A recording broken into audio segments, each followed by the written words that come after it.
Hello guys, எல்லோரும் எப்படி இருக்கீங்க? கண்டிப்பாக நல்லா இருப்பீங்கன்னு நம்புகிறேன். இதில் வந்து நம்ம சௌந்தர்யாவை பற்றி கொஞ்சம் பேசலான்னு தோணுது கைஸ். அதுக்கு முன்னாடி நம்ம சேனலுக்கு ஃபஸ்ட் டைம் வரவங்க சப்ஸ்கிரைப் பண்ணிக்கோங்க. உங்களுக்கு வீடியோஸ் பிடிச்சிருந்தா லைக் பண்ணுங்கள். நம்ம ஷார்ட்ஸும் போடுறோம், அதையும் பார்த்துட்டு என்ஜாய் பண்ணுங்கள். உங்களுக்கு பிடிச்சவங்களுக்கு ஷேர் பண்ணுங்கள். ஓகேங்களா? வாங்க நம்ம வீடியோக்குள்ளே போகலாம். சௌந்தர்யா பற்றி பேசுகிறதுக்கு என்ன இருக்குது அப்படின்னு சொன்னால், நிறைய பேர் அவங்களுக்கு ஃபேன்ஸ் இருக்காங்க. ஸோ அவங்க வந்து ஃபஸ்ட்டு 3 வீக்ஸ் எதுவுமே பண்ணலை அப்படின்னாலுமே அவங்களோட ஃபேன் பேஸ் அவங்கள வந்து பிடிச்சி நிறுத்தி இப்போ அவங்க ஒரு ஃப்ளோவில் கொண்டு போயிடுறாங்க. இப்போ சௌந்தர்யாவோட சவுண்டு வந்து மெதுவாக கேட்குதா அப்படின்னா ஒரு ஃப்ளோவில் சூப்பராகவே கேட்க ஆரம்பிச்சிருக்குன்னு தான் சொல்லணும். ஆனால் இது வந்து அவங்க வந்து கொஞ்சம் ஓவர் கான்ஃபிடென்ட்டாக போயிடுறாங்களோ அப்படின்னு எனக்கு இந்த வாரம்லாம் கொஞ்சம் தோணுச்சு. போன வாரம் வரைக்கும் இடம் கிடச்சா போதும், நம்மளுக்கும் இந்த வீட்டில் ஒரு இடம் இருக்குன்னு கன்ஃபார்ம் பண்ணால் போதும் அப்படிங்கிற மாதிரி ஆடிட்டு இருந்தாங்க. அதுக்கு முன்னாடி எங்கே இருக்காங்கன்னே தெரில. அதுக்கப்புறம் இடம் கிடச்சா போகிறோன்னு ஒரு பொசிஷனுக்கு வந்தாங்க. இப்போ இடம் கிடச்சிருச்சு, அவங்க கொஞ்சம் செட்டில் ஆகிட்டாங்க. செட்டில் ஆனதுக்கப்புறம் ஓவர் கான்ஃபிடென்ட்டாக கொஞ்சம் பண்ணுறாங்களோ அப்படின்னு ஒன்று தோணுது. சரி, இதெல்லாம் மீறி பாய்ஸ் டீம் சௌந்தர்யாவோட விஷயத்தில் என்ன மாதிரி ப்ளே பண்ணுறாங்க அப்படின்னு பார்த்தா அது ரொம்பவே டர்ட்டி கேம். நான் நிறைய இடத்துல சொல்லியிருப்பேன். விஷால் பண்ணுறதாகட்டும், ஜெஃப்ரி பண்ணுறதாகட்டும், அதுக்கு சப்போர்ட் பண்ணுற முத்து ஆகட்டும், அது ரொம்பவே தப்பு. அது அவுட் ஆஃப் த கேம் போய் அவங்களோட விஷயங்கள் வெளியில் வருது சௌந்தர்யா விஷயத்தில். இதை வந்து விஜய் சாருமே போன வாரமே வந்து வார்ன் பண்ணியிருக்காரு. நம்மளுக்கு டேரெக்டாக சௌந்தர்யா தான் அப்படின்னு ஆடியன்ஸ்க்கு அவங்க சொல்லலை அப்படின்னாலுமே பார்க்குற ஆடியன்ஸ் நம்மளுக்கு தெரியும். ஆனால் உள்ளே இருக்க கண்டஸ்டன்ஸ்க்கு தெரியாது. அதுவும் 24/7 பார்க்காதவங்களுக்கு கண்டிப்பாக விஷாலை வந்து விஜய் சார் வந்து எதுக்கு வந்து வார்ன் பண்ணாருன்னு புரிஞ்சிருக்க வாய்ப்பே கிடையாது. ஸோ இப்படி இருக்கிற பட்சத்தில் விஷாலை வந்து இந்த வாரம் வந்து பெஸ்ட் என்டர்டெய்னராக வந்து உள்ளே இருக்க கண்டஸ்டன்ஸ் எடுத்து வச்சுருக்காங்க. என்ன சொல்கிறது, அது I mean best entertainer, sorry best performer அப்படின்னு. நெக்ஸ்ட் வீக் அவர் கேப்டனாக வேறு ஆக போகிறாரு. ஆல்ரெடி கேப்டனாக இல்லாத பட்சத்துலேயே யாரெல்லாம் கேப்டனாக இருந்தாங்களோ அவங்க பின்னாடிலாம் வந்து என்ன சொல்கிறது, முத்துவாகட்டும், அருண் ஆகட்டும், அவங்கள வந்து என்ன சொல்ல முத்து இல்லை, சத்யாவாகட்டும், அருண் ஆகட்டும் கேப்டனாக இருக்கும்போது பக்கத்துலேருந்து அவங்க கேப்டன்சியை அவங்க ப்ளே பண்ண விடாமல் பின்னாடி இருந்து ப்ளே பண்ணது பார்த்தீங்கன்னா விஷால் தான். விஷாலும் முத்துவும் தான். ஓகேங்களா? அதுக்கப்புறம் அதுக்கு இன்னும் ரைட் ஹேண்டாக இருக்கிறது தீபக். ஸோ முத்து, விஷால், தீபக் இவங்க 3 பேரோட அந்த டாமினேஷனில் தான் அந்த பாய்ஸ் குரூப்பே போயிட்டுருக்கு. இதில் முக்கியமாக வந்து போன வாரம் அருண் வந்து போன வாரம் இல்லை 2 நாள் முன்னாடி டாஸ்கில் அதான் நேற்று கூட நான் அதை பற்றி பேசியிருப்பேன். அதாவது வந்து அவங்க அந்த பாடி லாங்குவேஜ் பண்ணணும்னு சொல்லி டாஸ்க் ஒன்று விஷால் கொடுக்கும்போது மஞ்சரியும் சச்சினும் வேணாம் பண்ண முடியாதுன்னு அப்ஜெக்ட் பண்ணியிருப்பாங்க அப்படின்னு. அதை வந்து அந்த வீடியோவில் மட்டும் நீங்கள் பார்த்தீங்கன்னா கேர்ள்ஸ் ஏன் இப்படி பண்ணுறாங்க, ஸ்போர்ட்டிவாக பண்ணலாம்ல அப்படிங்கிற மாதிரி தான் நம்மளுக்கு தோணும். நான் அதில் ஆல்ரெடி பேசியிருப்பேன். இது நான் எனக்குமே அது மஞ்சரி சொன்னது சரிதான் அப்படின்னு தோணுச்சு அப்படின்னு பார்த்தீங்கன்னா, விஷால் ஸ்பெசிஃபிக்காக கேர்ள்ஸ் டீமில் அதுவும் சௌந்தர்யா டாஸ்க் கொடுக்கும்போது மட்டும் அது வேறு மாதிரி அவர் பண்ணுறாரோ அப்படிங்கிற மாதிரி தோணுது. இது நான் ஏன் இதுக்கு சொல்கிறேன்னா, கோழி முட்டை டாஸ்க்குன்னு ஒரு டாஸ்க் பண்ணியிருக்காங்க. எனக்கு அதை பற்றி பேசவே அருவருப்பாக இருக்குது. யூடியூப்பில் இருக்குது, போய் பாருங்கள். ஆக்சுவலி எல்லா இடத்துலையும் இல்லை, 1-2 இடத்துல தான் அந்த கிளிப்பிங்ஸ் பார்த்தேன். ஒரு சில ரிவ்யூவர்ஸ் தான் இதை பற்றியும் பேசியிருக்காங்க. எனக்கு பேசவே முடியல. அந்தளவுக்கு வந்து அது ரொம்ப அருவருப்பாக தான் இருந்தது. பட் ஆனால் விஷாலோட இன்னொரு ஃபேஸ் தெரியணும்னா நம்ம இதை பேசி தான் ஆகணும். விஷால் என்டர்டைனர்னு ஒரு குரூப் இருக்குது. விஷால் விஜய் டிவி ப்ராடக்ட்ஸ்ன்னு சொல்லி ஹோஸ்ட்டும் வந்து பெருசாக வந்து அவரை வார்ன் பண்ணாமல் விட்டுட்டாங்க. ஐ மீன் வார்ன் பண்ணாங்க, அது ஒரு ரெட் கார்டு எல்லோ கார்டு கொடுக்கல. நம்ம அதை பற்றியும் ஷார்ட்ஸ் போட்டிருக்கோம். ஓகே, அந்த பொண்ணோட கேம் அது பாதிக்கும்ன்றதுனால ஜஸ்ட் வார்னிங் மட்டும் கொடுத்து இன்டெரக்டாக நாகரிகமாக விட்டுட்டாங்களோ அப்படின்னு. அது வார்ன் பண்ணதுக்கு அப்புறமா அது விஷால் திருந்தலை. இந்த 2 நாள் முன்னாடியும் நைட்டில் உட்காந்து ஜெஃப்ரி, விஷால் 2 பேருமே அந்த சௌந்தர்யா பொண்ணை வந்து அந்த மார்க் பண்ணி தான் பேசியிருக்காங்க.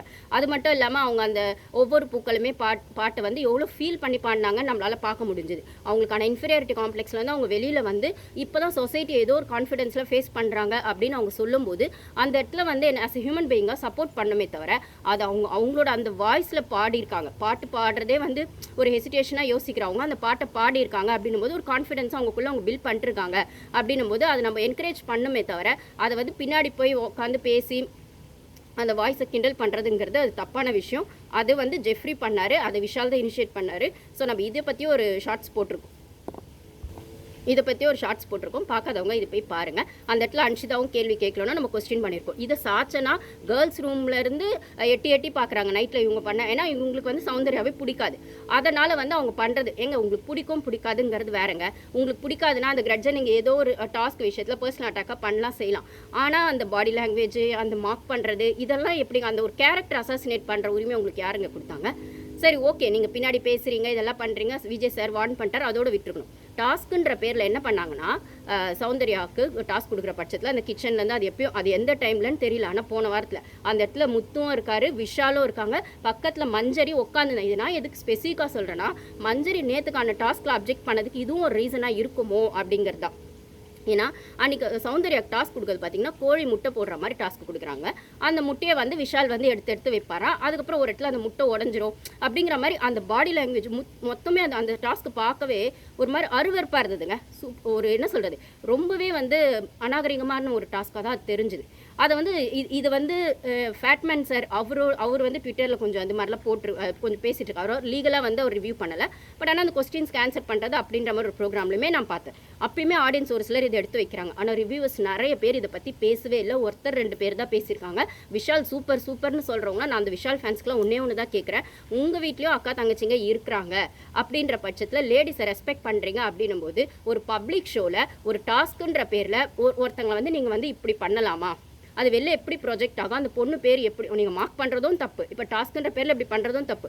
ஓகே, அந்த பொண்ணே அதை அக்செப்ட் பண்ணிடுச்சு, அதனால் செய்து அப்படின்னு ஸ்போர்ட்டிவாக கூட எடுத்துக்கலாம். அப்போ நீங்கள் திருப்பி வந்து அதை பண்ணுறது என்ன, அந்த பொண்ணு அது புரிஞ்சு அக்செப்ட் பண்ணிச்சா புரியாமல் அக்செப்ட் பண்ணிச்சான்னா நம்மளுக்கு தெரியாது. பட் ஆனால் இதில் உங்களையுமே ஃபஸ்ட்டு அந்த பொண்ணுக்கு அது தப்பாக தெரியலங்கிறத மீறி உங்களோடது கேரக்டர் இதில் டேமேஜ் ஆகுதுங்க. நீங்கள் எப்படி ஒரு பொண்ணை இப்படி ட்ரீட் பண்ணுவீங்க, இப்படி வந்து ப்ரொஜெக்ட் பண்ணுவீங்க அப்படின்னும் போது நீங்கள் ஒரு என்டர்டெய்னர்னால் என்ன, மற்றவங்கள ஹர்ட் பண்ணாமல் அவங்க வந்து எதிர்க்க இருக்கவங்களும் சிரிக்கணும் அப்படிங்கிறது என்டர்டெய்னிங். அது ஜோக்காக இருக்கட்டும், இல்லைனா ஒரு கதையாக இருக்கட்டும், எதுவாக வேணா இருக்கட்டும். ஸோ மற்றவங்களை ஹர்ட் பண்ணாமல் அதை நீங்கள் என்டர்டெயின் பண்ணணும் போது ஆப்போசிட்டில் இருக்கவங்களை ஹர்ட் பண்ணி தான் நீங்கள் அதை என்டர்டெயின் பண்ணுவீங்கன்னா அது என்டர்டெய்னிங்காக இருக்காது, அது ஒரு சேடிசமாக தான் இருக்கும். ஸோ அப்போ அது பக்கத்தில் முத்து இருக்கார். முத்து சொல்லியிருக்கலாம், ஏற்கனவே இந்த கில்லர் காயின் டாஸ்கில் சேது சார் வந்து அப்படி சொல்லியிருக்க, வெளில தப்பாக போயிருக்கு, அதனால் இனிமேல் பார்த்து பண்ணுங்க, ஸ்ட்ராட்டஜின்ற பேரில் ஏதோ ஒன்று பண்ணாதீங்கன்னு சொல்கிற பட்சத்தில் இது இப்போ போன வாரத்தில் நடந்திருக்கு. அதாவது மார்க் பண்ணுற விஷயத்தில் சேது சார் வந்து விஷாலை வார்ன் பண்ணதுக்கப்புறம் ஏன்னா இப்போ இந்த 1 வீக்காக டாஸ்க் கொடுக்குறது பார்த்தீங்கன்னா விஷால் தான், விஷாலும் முத்துவன் தான். நேற்று வந்து ரயானை வச்சு அந்த டாஸ்க் கொடுக்கணும் போது அந்த இடத்துல விஷால் ஆரம்பிக்கிறாரு. ஆனால் முத்து நடுவில் வந்து மூக்கு நடிச்சு தான் சொல்கிறார். இப்போ என்ன அவங்க பண்ண மாட்டாங்க, ஸ்போர்ட்டிவாக இல்லைப்பா விட்டுருங்க அப்படின்ற மாதிரிலாம் டக்குன்னு வந்து சுருக்குன்னு பேசிட்டு போகிறாரு. மஞ்சரி அந்த இடத்துல நல்லாவே நோஸ் கட் கொடுத்தாங்க முத்துக்கு. அப்போ வந்துட்டு என்னமோ தீது அப்படின்னு சொல்லி மஞ்சரி சொல்லும் போது உங்கள் ஸ்டமக் தான் அப்படின்ற மாதிரி முத்து திருப்பி மஞ்சரி கொடுத்தாரு. ஸோ முத்து விஷாலும் பிளான் பண்ணி இப்போ பண்ணும்போது முத்து வந்து ரொம்ப ஜென்யூன் தெரிஞ்சவர் தானே, நேர்மையாக தானே அந்த கேம் ஆட வந்திருக்காரு. அவர் நேர்மையாக ஆடட்டும், அன்ஃபேராக ஆடட்டும், எப்படி வேணால் ஆடட்டும்.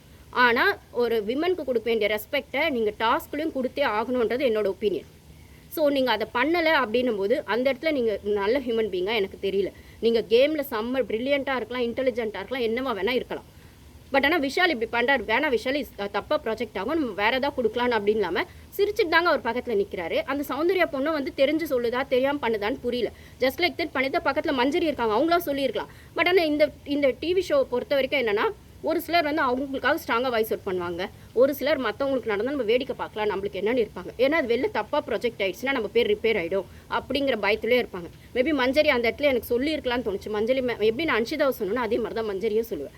அவங்க சொல்லாமல் சைலண்ட்டாக இருந்துட்டாங்க. ஆனால் நேற்றுக்கான டாஸ்கில் ரயன்ஸ் பண்ணணும்னு சொல்லும்போது அது லேடிஸை வந்து அந்த பாடி லாங்குவேஜ் வந்து மார்க் பண்ணுற மாதிரி நான் பண்ண மாட்டேன்னு ஸ்டாண்ட் எடுத்தாங்க. ஏன்னா அது அவங்களுக்கு வந்துச்சு, தலைவலியும் வயிற்று வலியும் தனக்குன்னு வந்தால் தான் தெரியுன்ற மாதிரி. அது அங்கே வர பட்சத்தில் அந்த டாஸ்க்கை பண்ண மாட்டேன்னு ஸ்டாண்ட் எடுத்தது மஞ்சரி. நான் அதனால தான் ஸ்ட்ராங்காக மஞ்சரி எடுத்த ஸ்டாண்ட் சரின்னு சொல்லியிருப்பேன்.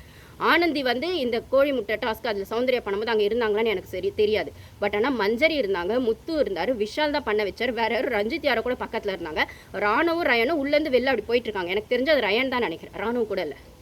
ஸோ அங்கே வேறு யாருமே அதை கொஸ்டினே பண்ணல, ஏன்னா அவங்க டாஸ்க் பண்ணுறாங்க. அந்த பொண்ணுக்கு அது சொல்கிறேனே, அந்த இப்போ இன்னைக்கு கூட பார்த்தீங்கன்னா இன்னைக்கான எபிசோடில் அருண் வந்து ஜஸ்ட் லைக் தட் ஜாக்லின் மாதிரி அந்த மேனரிசம் தான் பண்ண சொன்னால் அந்த பொண்ணு கம்ஃபர்டபுள் இல்லைன்னு சொல்லும்.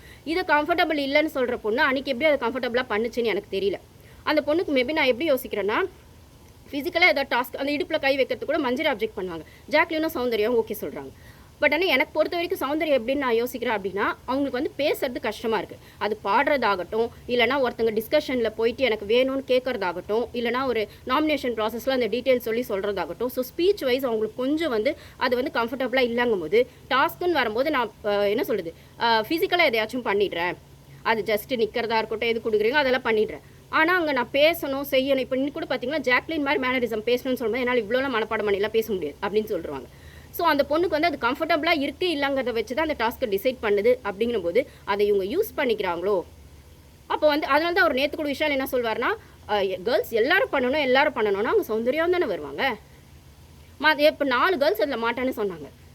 நீங்கள் வந்து இதை டாஸ்க்குன்ற பேரில் இந்த மாதிரி விஷயங்கள் பண்ணும்போது அது சரியாக இருக்கான்னு எனக்கு தெரியல.